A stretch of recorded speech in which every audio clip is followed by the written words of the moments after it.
Glória a Deus.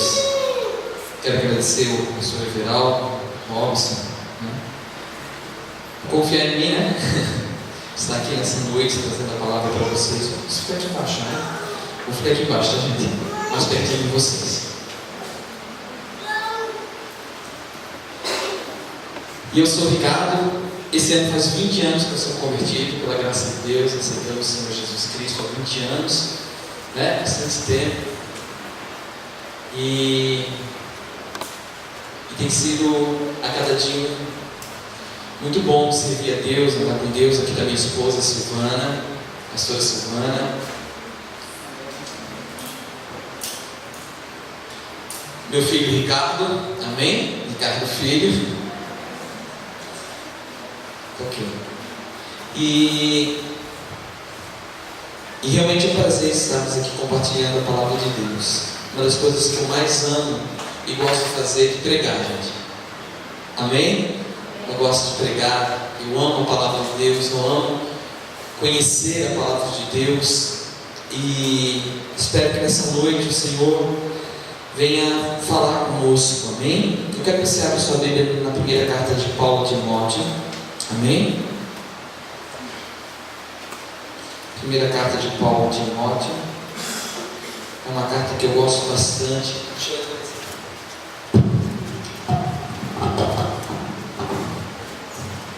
Beleza. Glória a Deus.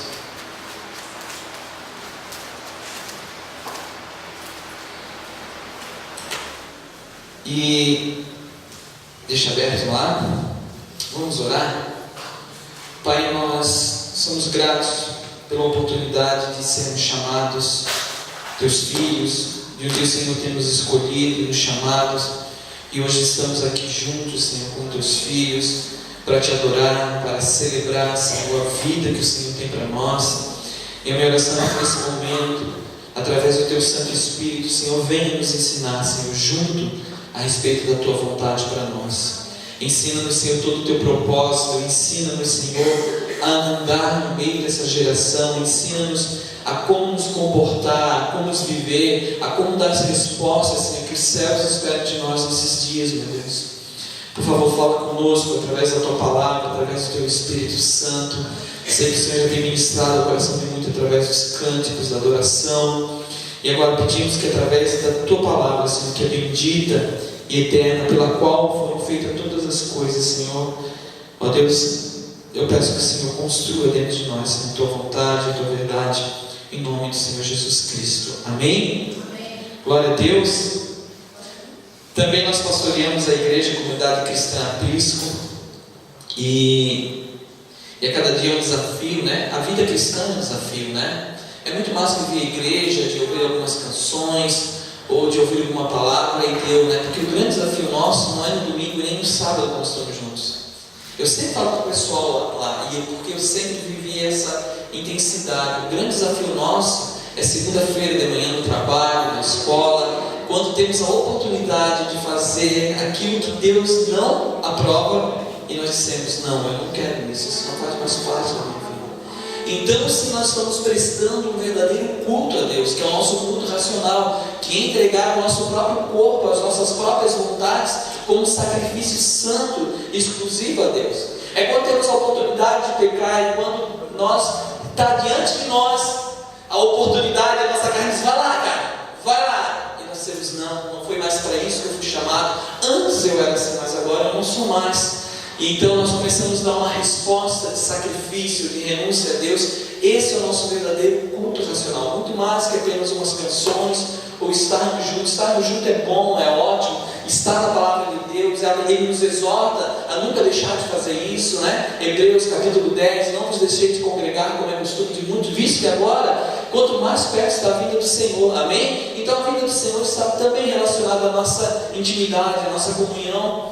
E isso faz parte, isso é bom, mas a nossa verdadeira adoração é quando nós estamos lá, quando os desafios dessa vida, quando as influências desse mundo, quando toda essa carga espiritual, toda essa influência espiritual desse mundo de sensualidade, de moralidade, de mentira, vem tentar influenciar, né, a nossa alma, ou tentar tirar de nós a nossa fé. E quando nós damos uma resposta certa, então nós estamos adorando a Deus de verdade. Esse é o nosso culto racional, quando temos a oportunidade de fazer aquilo que é errado e não fizemos por amor a Deus, porque agora entendemos que dentro de nós existe outro homem, a qual o apóstolo Paulo diz que é criado segundo a verdade e justiça de Deus.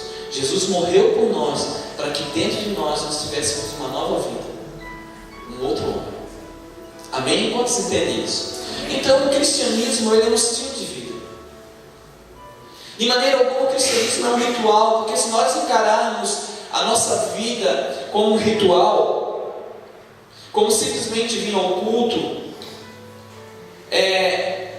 quando o culto não está bom, quando as coisas não estiverem muito legal, nós vamos desistir de ser cristão. Não é verdade? Quantos eu vejo 20 anos já nessa caminhada, sempre trabalhando com jovens. Nós acabamos nos últimos 5 anos tendo o desafio de pastorear uma igreja, né? Então a gente engloba tudo, casais. Para nós tem esse desafio, né? Lidar com casais, homens, mulheres, né? Jovens, adolescentes, crianças. E a gente vê tantas pessoas que elas que entraram na vida cristã, foram batizadas e tiveram fim naquilo ali mesmo. Não entenderam que quando se batizaram, encheram das águas, aí deu início a uma nova vida, né? A vida não tem um fim, a vida cristã não tem um fim no batismo. Pronto, agora estou batizado, está legal, eu vou à igreja. Não é dessa forma que Deus pensou e idealizou a nossa vida cristã.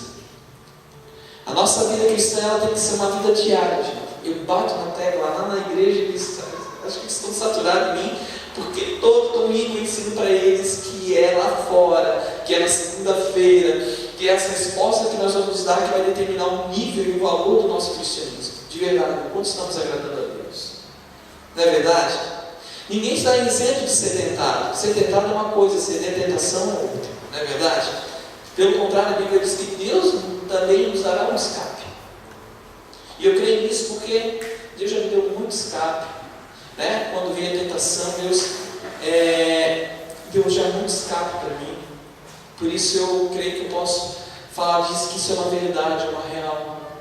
E quando nós aprendemos a ter uma vida fora dessas 4 paredes, a gente aprendeu muito que nós temos que viver uma vida, evangelizar fora dessas 4 paredes. Isso é uma verdade absoluta de Deus.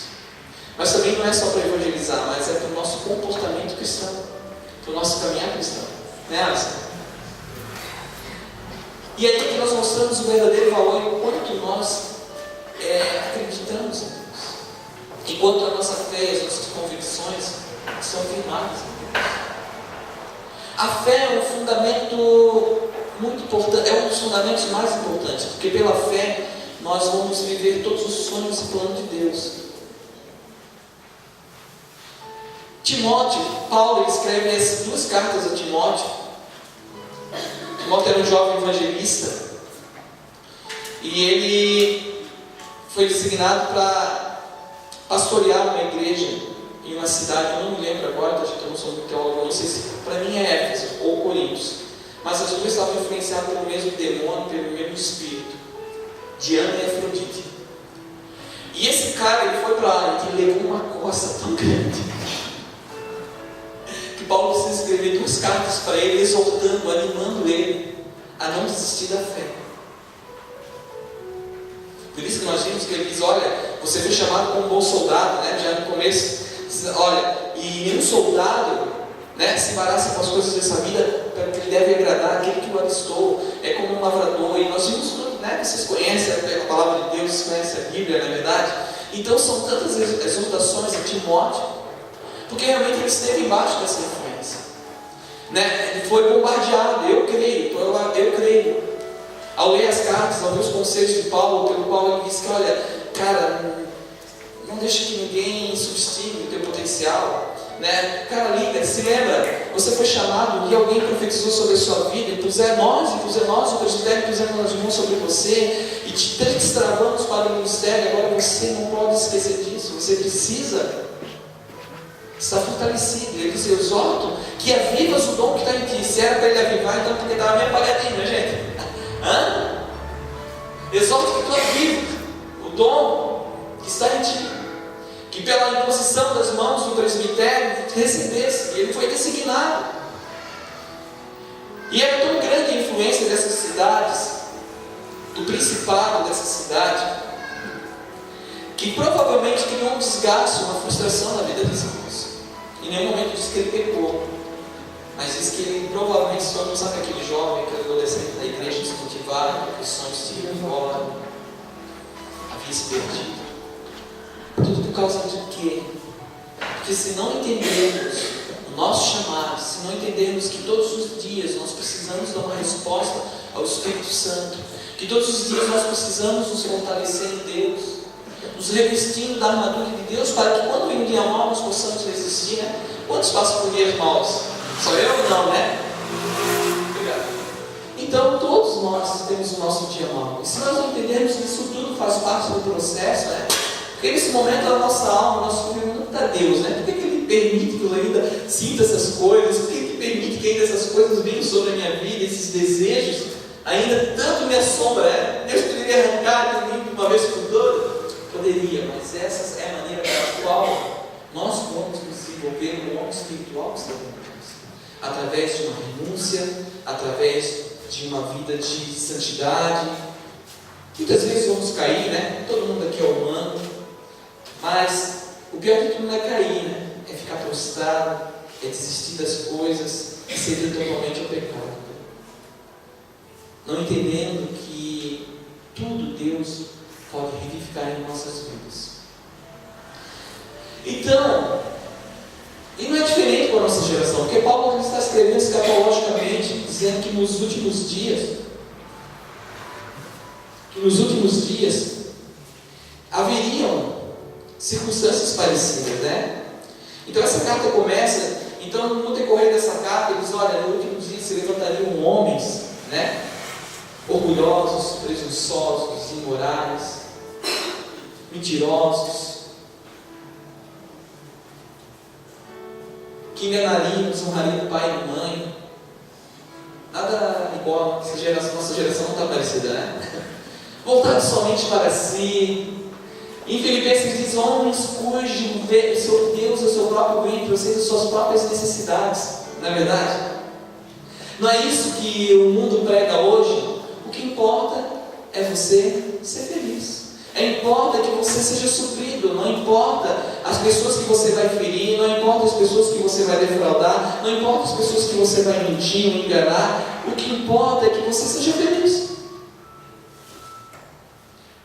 E isso é uma ideia endemonizada dessa geração, que quer fazer com que nós fizemos as nossas próprias necessidades o nosso Deus, o motivo da nossa busca. Enquanto a Bíblia diz, buscar o Senhor enquanto se pode deixar. Então nós começamos a buscar os nossos próprios prazeres, as nossas próprias necessidades.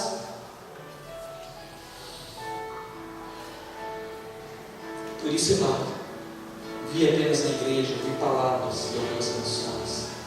Não vão mudar a nossa vida. O que muda a nossa vida é o posicionamento que nós temos diante da palavra de Deus e diante do que a nossa geração está falando. Por isso eu guardei a tua palavra no meu coração para não pecar contra ti. Então existe essa cultura de homens totalmente pervertidos, totalmente distantes de Deus, totalmente à busca das suas próprias necessidades. Uma influência totalmente maligna, uma influência totalmente destrutiva. E não somente está no mundo, mas nós vimos a própria igreja do Senhor Jesus Cristo contaminada com essas coisas. Você já leu a carta do apóstolo Judas? O cara está lá escrevendo, certo? Botou um avião, uma vela, está escrevendo. Ele diz que estava animadamente na primeira carta de Judas, a única carta de Judas, né? E ele está escrevendo lá, diligentemente, ele diz, eu estou procurando escrever diligentemente a respeito da salvação. Mas ele diz, não, mas eu preciso agora falar para vocês a respeito de algo. Que nos últimos dias, vocês terão de batalhar pela fé. Pela fé.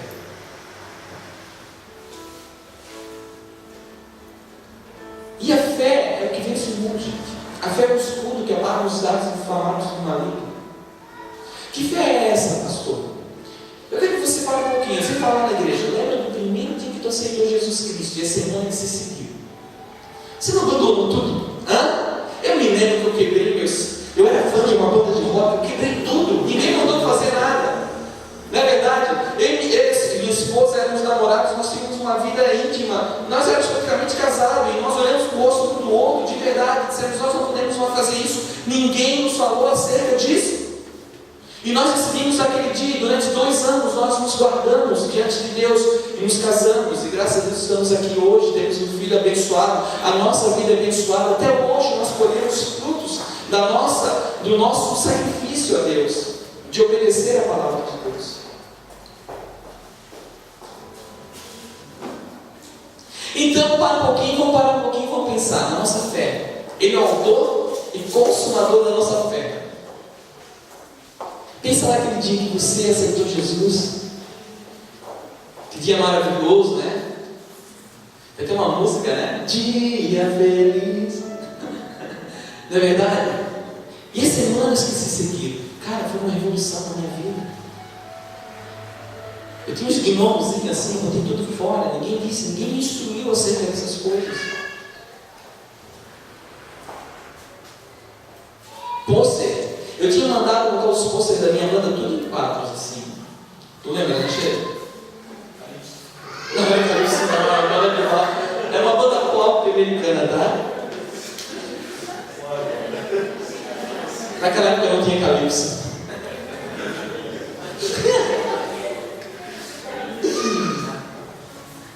Então, eu abandonei tudo. E tudo que eu queria, eu me lembro naquele dia, era conhecer mais a Deus. Eu estava disposto a abrir mão de tudo por Deus. E essa fé que Deus nos espera encontrar no nosso coração para ele voltar.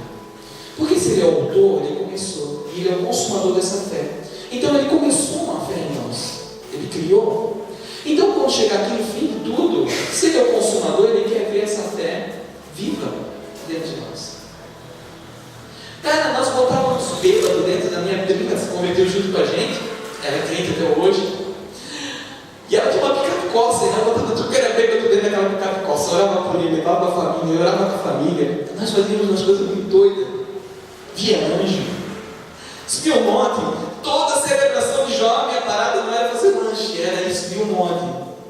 Meu, que tempo maravilhoso!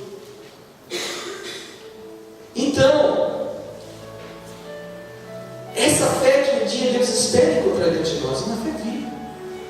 Por isso ele encontra em Apocalipse uma igreja chamada Éfeso e diz, olha, vocês são muito excelentes naquilo que vocês fazem, vocês têm uma banda boa, a galera é jóia, teologicamente vocês estão muito afinados, vocês são muito bons de Bíblia, mas porém eu tenho uma coisa contra ti, que deixasse as primeiras coisas e abandonasse o primeiro amor. Lembra-te onde caísse e volta. Fé. Fé. Autor e consumador da nossa fé. Vocês estão entendendo? Que é muito mais do que vir à igreja, muito mais sentar no banco, é muito mais do que qualquer outra coisa, é um estilo de vida diário, vai ter batalha sim, vai ter vitória sim, e é por isso que ele nos compara um soldado também, porque nós estamos chamados para a guerra, e nós de maneira alguma temos que afrouxar nossas armas. Porque a batalha é grande, e a nossa geração realmente é uma geração de desafios. É uma geração muito imoral, muito pervertida. É uma geração que as coisas estão muito fáceis. O acesso às coisas é muito fácil. Viu, antes para ficar com uma menina e dar um beijo na boca dela era difícil, tinha que conquistar. Hoje tem 5, tem 50 querendo ficar contigo, disputando. Está muito fácil você se deitar, está muito fácil você ir para um motel, está muito fácil você acessar um site pornô, é muito fácil. Antes o camarada, para ver isso, era uma maior vergonha, principalmente era tímido e melancólico, ele tinha que ir até uma videolocadora, ele tinha que encarar a moça, então já minha meia coisa que já voltasse, não, eu não vou fazer isso, eu tenho vergonha. Hoje não. E é mais interessante que daí veio e foi para a nossa casa, e nós colocamos o computador, não tem nada contra o computador, tá, gente? Eu não tenho nada contra a tecnologia. Tá? Só para dizer, e daí foi para o nosso quarto. Eu gostei muito na escola do meu filho, teve uma palestra sobre educação de filhos e falou assim, Então nós botamos os computadores no quarto do nosso filho, né? Então nós decidimos, não, no quarto não pode ficar, vamos botar na sala. Então nós tiramos o quarto, botamos na sala. E até proibimos alguma vez, né? Mas nós colocamos na mão deles. Hoje é muito fácil o celular com acesso. Não é verdade? E Deus não vai tirar isso. Nós vamos aprender a lidar, nós temos que aprender a lidar com essas coisas. Nós temos que aprender a fazer as nossas escolhas, se nós vamos cair ou não. Porque tudo faz parte de uma escolha. Não é verdade? Deus não vai pegar o teu celular e vai jogar na parede. Não, eu não quero que você acesse essas coisas. Não. Você vai precisar decidir, você vai precisar daquilo que você quer agradar. Dá pra mim. Se aquele que te chamou, você vai se embaraçar com as coisas desse mundo. Estão entendendo?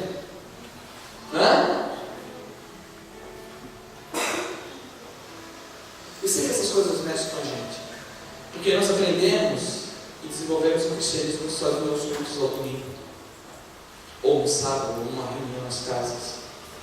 Mas esse não é o nosso desafio. Você já foi em acampamento? Eu já vi jovens chorando, eu não quero ir embora. Aqui é tão bom. Não sou tentado, não tem problema. Não é verdade? E é bom mesmo, né? Eu amo. 20 anos, nunca faltei um retiro. Não pastorei mais jovens, mas eu estou lá no retiro dos nossos jovens sempre. Amo com a galera. Eu e meus companheiros amamos. Mas quando chega em casa, se depara com uma realidade. Mas essa realidade Deus nos proporciona para aprender a dar respostas. Certo, coração?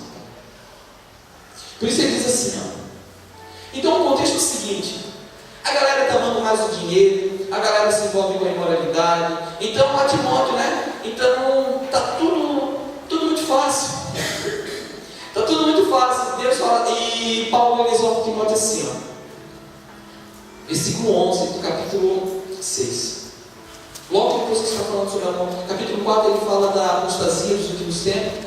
Então ele começa a aconselhar a respeito de umas administrações da igreja. E aqui no capítulo 6 ele fala sobre o amor ao dinheiro. Então ele chega no final de tudo concluindo algumas coisas e diz assim: mas tu, homem de Deus, foge dessas coisas. Segue a justiça, a piedade, a fé, o amor, a paciência e a mansidão. Diga estilo de vida. Diga estilo de vida. Porque seguir essas coisas é um estilo de vida. Não é verdade? É um estilo de vida. Diário. Diariamente eu tenho que ter fé, diariamente eu tenho que ser manso. Não é verdade? Diariamente eu tenho que praticar essas coisas na minha vida. Olha só. Combate o bom combate da fé e tome posse da vida eterna. Amém? Então a fé é uma batalha. Diariamente as circunstâncias, as coisas desse mundo, as influências desse mundo vão querer fazer o quê? Você cair na fé. Tirando a tua fé, cara, tira a tua proteção, tira o teu escudo. Então, tudo aquilo que é contaminado, tudo aquilo que pode destruir um dardo inflamado, você sabe que é um dardo inflamado, né? É uma flecha incendiária. Quem viu o filme medieval sabe disso, né? Destrói a porta, o povo entra, está muito fácil, saqueia, tira tudo dentro. Não é verdade? É mesmo assim, você tem fé, você é um cara de fé, você está na igreja, tem um ministério, vai de repente você bobeia na fé. Daí vem aquela tentação, parece que está no mundo, né? Então entra. Você já viu? Então entra o inimigo e começa a tirar tudo que é valor, tudo que é precioso. A hora que você vê, você se encontra vazio, não é verdade? Cadê aquelas coisas de Deus? Cadê minha fé? Cadê minha vontade de orar? Cadê minha vontade de fazer as coisas boas? Cadê minha vontade de resistir ao pecado? Não está mais. Foi agora. É mais ou menos isso que acontece, gente. A gente é literalmente saqueado. Então ele diz, olha, você precisa combater pela fé, tomar posse da vida eterna. O que nós temos mais precioso, gente, é a vida eterna, tá? Nada nesse mundo pode se comparar à vida eterna que Deus tem para nós. Um dia Jesus Cristo vai voltar, sim. Ele vai voltar para buscar todos os seus. E infelizmente muitos que estão na igreja vão ficar. Porque tiveram uma vida leviana, uma vida de pecado, uma vida que não levaram a sério as coisas de Deus. E vão ficar mesmo, vão para o inferno, gente. Vão para o lugar que Deus não criou para eles, mas infelizmente vão ser arrastados junto com aqueles que sempre adoraram. Forte isso, né? Mas isso é uma verdade. Amém? Toma posse da vida eterna, para a qual também foste chamado, tendo feito boa confissão diante dos homens e de muitas testemunhas. Fala no momento que ele foi ser batizado, que ele assumiu a postura realmente de ser um cristão. Quantos daqui são cristãos, já foram batizados nas águas? Amém? Então, ali começou a nossa vida cristã. Ali que ele está dizendo, olha, você se tornou um testemunha diante dos homens. Agora você precisa fazer uma boa confissão. Agora você precisa dar exemplo, você precisa ser um modelo. Agora que o bicho pega, não é verdade? Não é pronto, eu me batizei agora. Não, você se batizou e a sua vida cristã começou. O seu ministério começou, você se tornou filho de Deus, a vida de Deus, tudo aquilo que é do céu está disponível a mim e a você, amém? Essa é a verdade do Evangelho. E qual é a influência do mundo? É nos roubar essa verdade, nos fazer desanimar, nos fazer cair na nossa fé. Por isso ele, tu nome de Deus, foge dessas coisas. Que coisas? Esses pecados corriqueiros, essas coisas diárias que vêm para destruir aquilo que Deus tem para a nossa vida. Versículo 13: exorto perante Deus que todas as coisas vivificam. Amém? Não sei qual é a condição do seu coração nessa noite. Você está triste, se está batido, se você está com pecado, se você pecou e agora você não está mais pecando, você está embaixo da condenação do pecado, da culpa. Eu sei que isso é horrível, isso é terrível. Amém? E precisa encontrar realmente um lugar em Deus para se liberar disso, para que você possa dar sequência à sua vida cristã. Mas diz que Deus vivifica todas as coisas. Então há esperança para nós, não é verdade? O Deus que todas as coisas vivifica. E do nosso Senhor Jesus Cristo, eu acho isso aqui tremendo, tá, gente? Para mim, e do nosso Senhor Jesus Cristo, que diante de Pôncio Pilatos, presta atenção, deu testemunho em boa confissão. Ok? Eu fui buscar o que era isso, né? O que ele fez diante de Pôncio Pilatos? Qual foi o posicionamento? O que ele manifestou a Pôncio Pilatos? Abre lá em João, só para você que vê tremendo. João capítulo 18.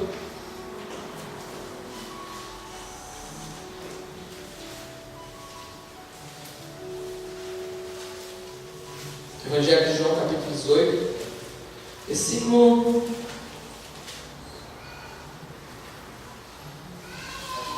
35. 35 está falando, replicou Pôncio Pilato: seus judeus e tua nação e os principais sacerdotes que entregaram a mim, que fizeste? Respondeu Jesus: o meu reino.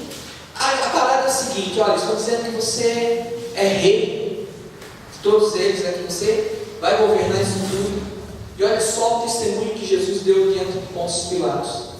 E é esse tipo de testemunho que Paulo exorta Timóteo a ter diante daquela geração. Tá, gente? Presta atenção, é esse tipo de testemunho que Paulo está exortando aquele jovem a ter diante daquela geração. E aqui está todo o segredo para mim disso. Então Jesus respondeu. Respondeu Jesus, versículo 16. O que ele responde? O meu reino não é deste mundo. Ok? Jesus respondeu: meu reino não é desse mundo. Eu não pertenço a esse mundo. Eu não tenho nada desse mundo. E é o mesmo tipo de exortação que Paulo está instigando a Timóteo, que o jovem para ele: cara, tu não precisa ter nada desse mundo. Tudo que esse mundo oferecer para você, você precisa rejeitar. Você precisa estar de olho no que? Na vida eterna. Se você pegar esse texto e usar, comer, bem mastigar, fazer uma devocional de uma semana, Deus vai te revelar coisas tremendas. Só nesse texto. Jesus olha no reino desse mundo. O que Paulo diz em Filipenses? Nós somos peregrinos nessa terra. Não que eu seja perfeito, ou eu nem julgo ter alcançado essa perfeição. Mas uma coisa eu faço, deixando as coisas que para trás ficam, eu sei para aquelas que estão diante de mim, pela qual eu fui alcançado. Então ele começa a dizer, ele diz assim: porque a nossa pátria não é nessa terra.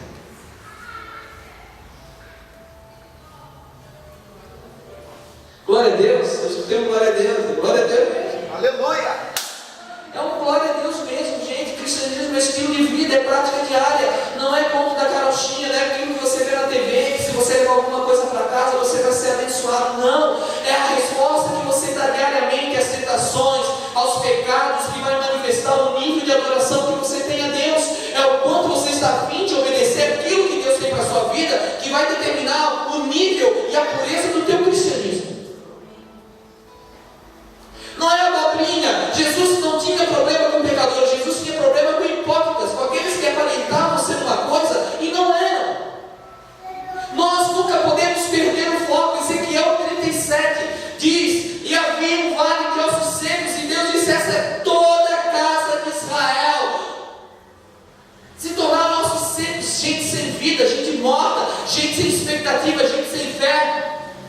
Porque se nós estudarmos o livro de Jeremias, diz que eles perderam o foco, que eles passaram a se preocupar com suas próprias necessidades, que eles aparentavam ter Deus, mas eles não tinham Deus. E o que adianta ter um templo bonito e ter um Deus fora desse templo?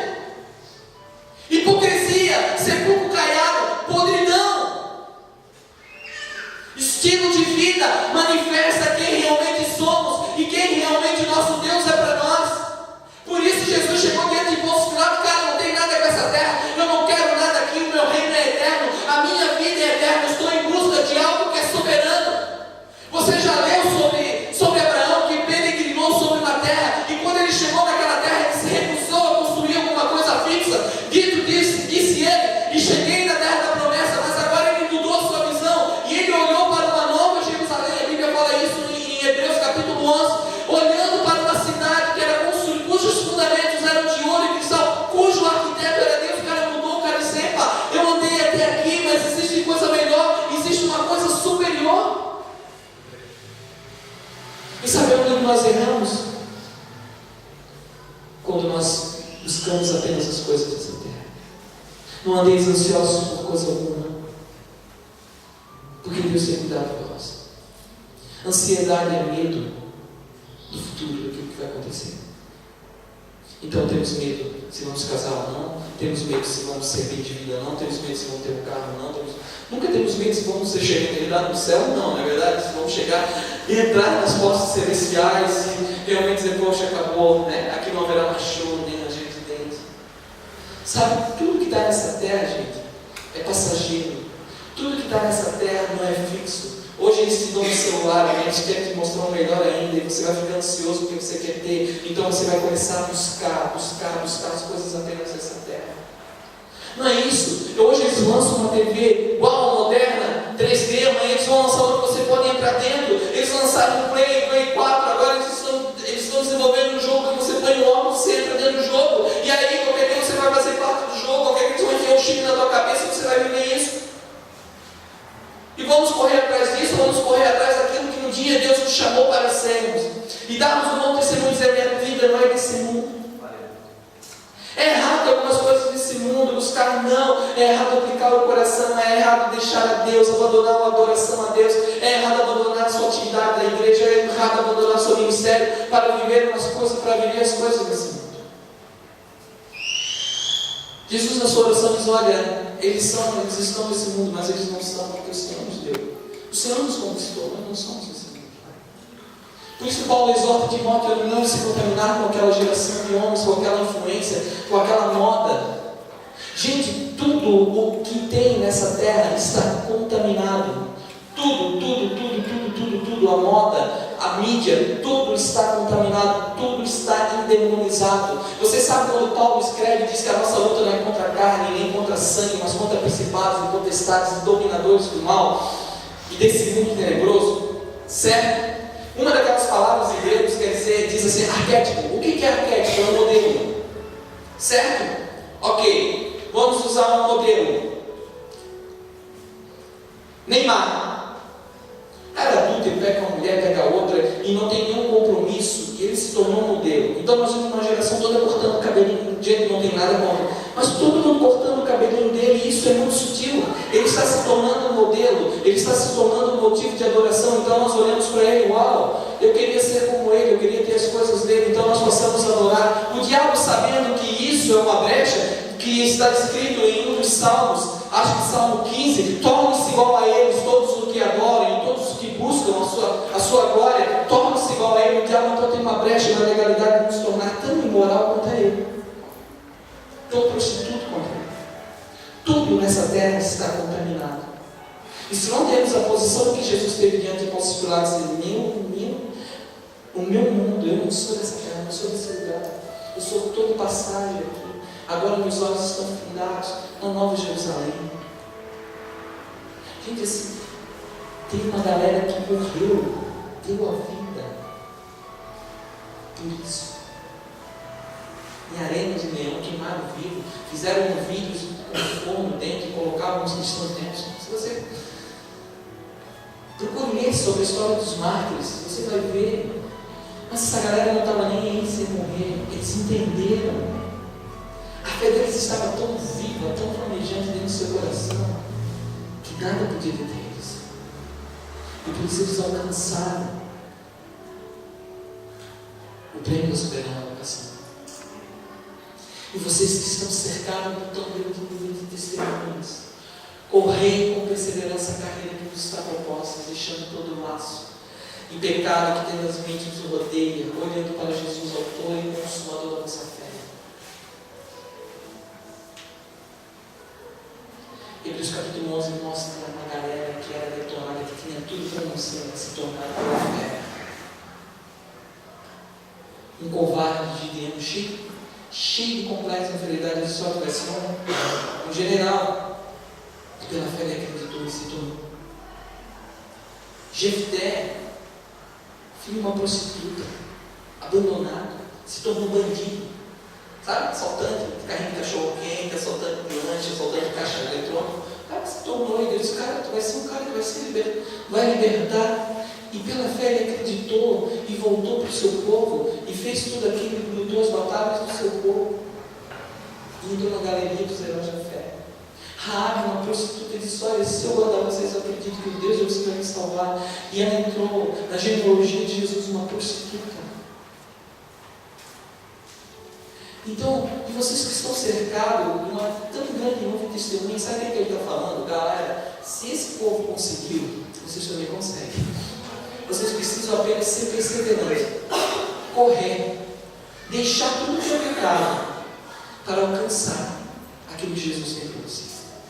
Sabe, aquela gente era impossível, aos olhos naturais era impossível dizer que aquelas pessoas tinham alguma coisa na vida. O escritor de Hebreus traz essa galeria de pessoas detonadas na sua identidade, detonada nos seus sentimentos, detonada nas suas finanças. E agora ele diz no capítulo 12, terminando o capítulo 11, ele diz, olha, vocês que estão cercados com uma grande número de testemunhas, ou seja, se eles conseguiram, vocês também podem conseguir. Basta apenas você crer e correr com perseverança. Deixe o pecado. Olhe para Jesus. Amém? Amém. Olhe para Jesus. E com essas palavras eu encerro essa minha ministração. Amém? Com as palavras desse escritor Hebreus, que a gente não sabe quem é, mas que diz, olha, que pela fé essa turma conseguiu ser transformada, acreditar em tudo aquilo que Deus tinha. Ah, é, Deus? Eu tenho medo, mas se tu falasse eu vou ter coragem, eu vou. Tenho medo, mas eu vou. E isso libertou Gideão. Amém? O cara cheio de dúvida, não é verdade? O cara cheio de dúvida, será que eu faço, será que eu não faço, será que eu faço, será que eu não faço, meu Deus, mas a minha família é mais pobre, mas meu pai nunca me deu valor. Jefté, eu estou aqui, sou do amigo, já estourei com dinamite lá em outro, um caixa eletrônico, já loguei os cachorros quentes, tudo aqui da vizinhança. Deus disse, não, cara, você pode se tornar um libertador. E o cara disse, não. Cara, ele passou por um processo de arrependimento, ele foi para um lugar, e lá ele chorou tudo, e falou, Deus falou, ele abriu seu coração, e Deus veio, Deus veio. Preste atenção. Então não perca o foco. Aquele vale de ossos secos só existiu porque uma geração perdeu o foco. Só aparentava, mas não era. E infelizmente nós vemos parte de uma geração que só aparenta, mas não é. Nas suas atitudes ainda continua mentindo para ter vantagem. os seus trabalhos ainda mentem. Não é verdade? Ainda olha para o mundo e inveja. Você já leu o Salmo 73? Quando já leu o Salmo 73? O que fala? É um salmo de Asaf, o segundo maior escritor de salmos da Bíblia. Ele olha e diz: olha, quanto a mim, falando, Deus é grande, maravilhoso, poderoso, e louvado seja o nome dele, mas quanto a mim, os meus pés quase se desviaram. Ele diz: cara, eu quase perdi a minha essência. Eu tive inveja da galera do mundo. Eu olhei para eles como sendo fortes, como sendo bonitos, e dizia: meu, esses caras não sofrem como eu estou aqui na igreja com um perrengue, mas esses caras lá estão de boa. Não é verdade?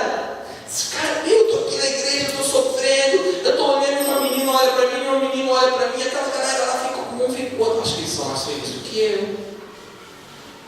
Então, dizem por isso, eu me tornei como um animal. Meu coração ficou duro. Não é porque quando a gente começa a pensar nessas coisas, a nossa fé vai embora. Meu coração ficou duro. Eu senti como se picadas no meu rim, a minha alma se mexeu dentro de mim. Porque eu olhei para a galera do mundo e disse: como eu queria ser igual a ele. Como eu queria ter as coisas que ele tem. Você já viu dentro da igreja? Muitas vezes eu tenho esse sentimento de Asaf, a síndrome de Asaf. Mas ele diz assim: até que eu entrei no Santo dos Santos. Então ele entrava, porque ele era um levita, na verdade, a tenda que Davi estava ali, ele tinha acesso à arca, porque não existia véu dentro do contexto da tenda de Davi.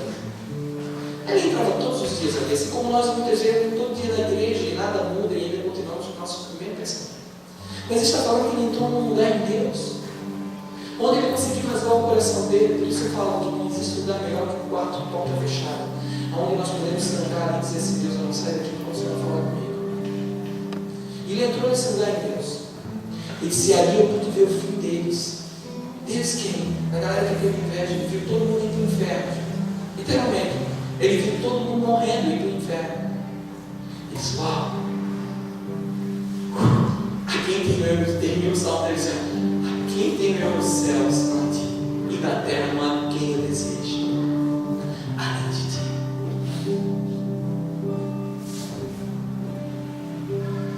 Nós precisamos entender que nós não somos dessa terra, que nós não precisamos invejar as coisas dessa terra, que nós não precisamos priorizar as coisas, ter como prioridade, porque isso vai ter uma demanda de desgaste, de tempo, de força, de energia da nossa parte, e muito pouco teremos para buscar a Deus e a sua justiça. Por isso, valorize mais a sua fé do que o grito da sua alma. Amém? Não podemos ser uma igreja cujo Cristo está do lado de fora, batendo, para se relacionar com a gente. Símbolo de Laodiceia, bonitinho, riquinho, tão fofinho, todo mundo perfume importado, não tem lá. Todo mundo achando que tem a visão. Você não sabe que tu é cego, nua e miserável. Porque aquilo que era realmente importante vocês terem na sua vida está do lado de fora. E eu tenho muito medo disso. Todos os dias com o meu coração com Deus, todos os dias mesmo, me ensina a te celebrar em todos os momentos. Me ensina a te celebrar, me ensina a te adorar, me ensina a me posicionar da maneira que eu preciso se posicionar nessa geração. Então, se você sair daqui apenas com uma única informação, eu fico feliz. De verdade,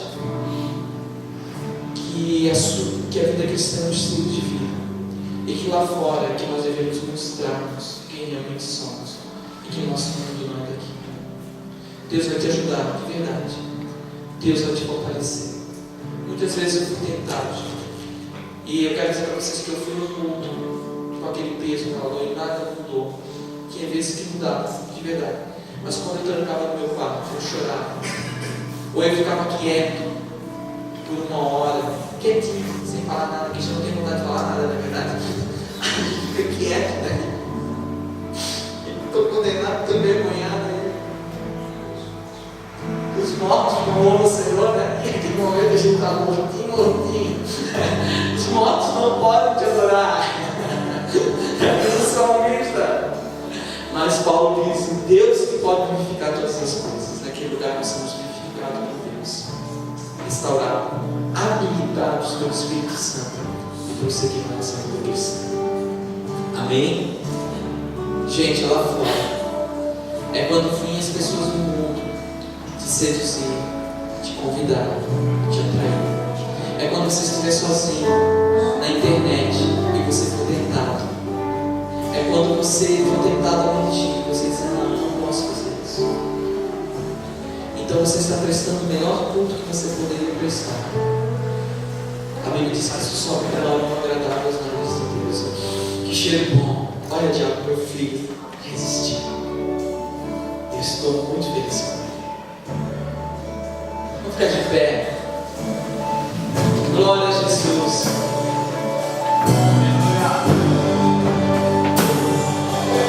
Santo Espírito de Deus, é Tu que nos convence de todas as coisas. É Tu que faz, Senhor, que a palavra seja vivificada dentro de nós e tenha força, e tenha poder, e construa realmente o propósito. Oh, Espírito Santo, nesse momento a unção profética, a unção, Senhor, que despedaça o jugo, que nos ensina, que nos constrói a verdade de Deus dentro de nós, esteja nos invadindo.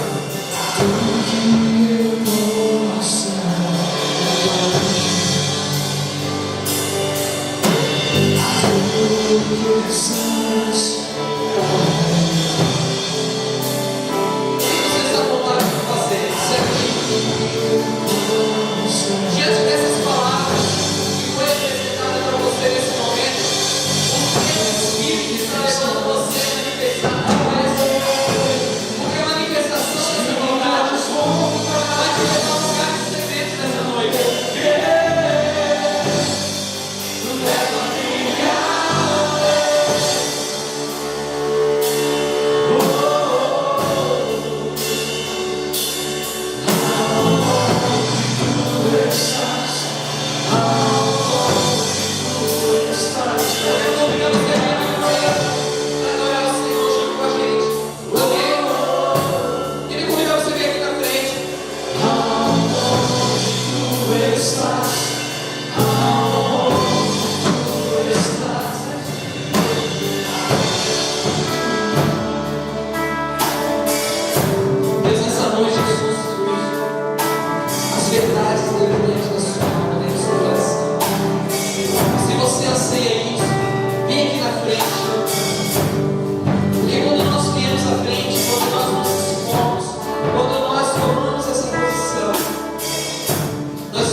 daqueles que têm fome e sede da sua presença.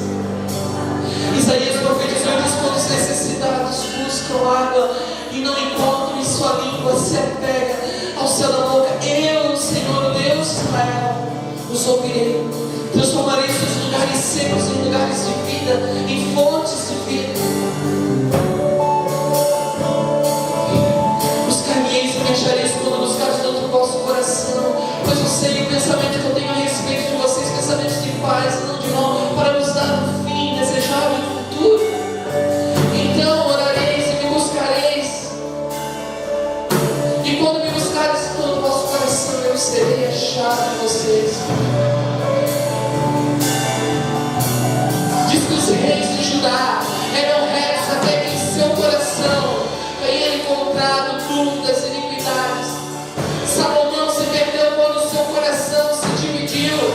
O homem mais sábio da terra, que tinha tudo para dar certo, quando deixou que a influência das outras nações influenciasse o seu reinado, influenciasse o seu caminhar, influenciasse as suas decisões, se encontrou dúvida em seu coração, e Deus não pôde mais amigar com ele, e Deus não pôde mais fazer nada com ele, porque ele dividiu o seu coração.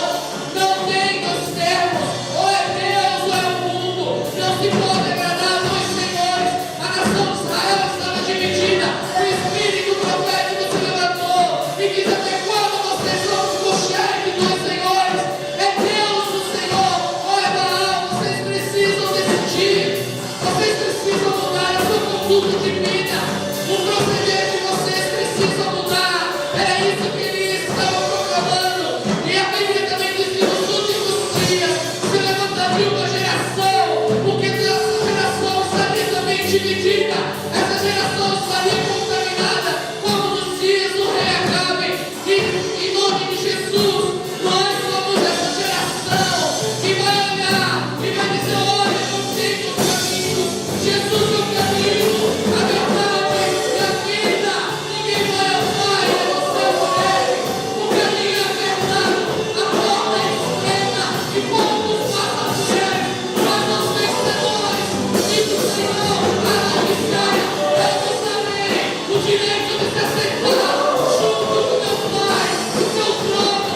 Todos dessa geração que vencer ao estar próximo de Deus, ao conhecer Deus na sua plenitude, aos vencedores de Laodiceia, eles se aceitarão.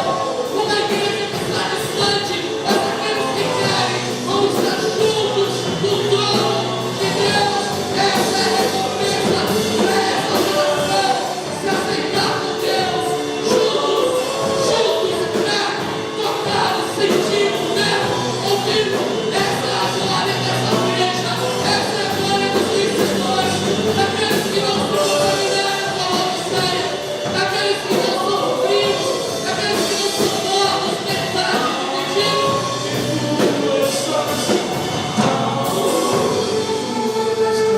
Que é característica da nossa geração, é uma característica de pessoas divididas, amantes do mundo, mas que amam a Deus.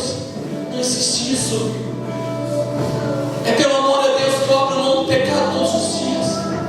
É por amar a Deus que eu abandono todas as coisas todos os dias. É por amar a Deus que eu venho à igreja, que eu me submeto ao anjo da igreja. É por amor a Deus que eu venho, que eu entrego meus dízimos e minhas ofertas, que eu faço da minha vida um estilo de vida. Não porque eu estou sentindo alguma coisa, mas porque um dia Deus falou comigo e me prometeu, e não me disse que seria fácil, disse que seria um caminho de desafios, mas os que perseveram alcançam.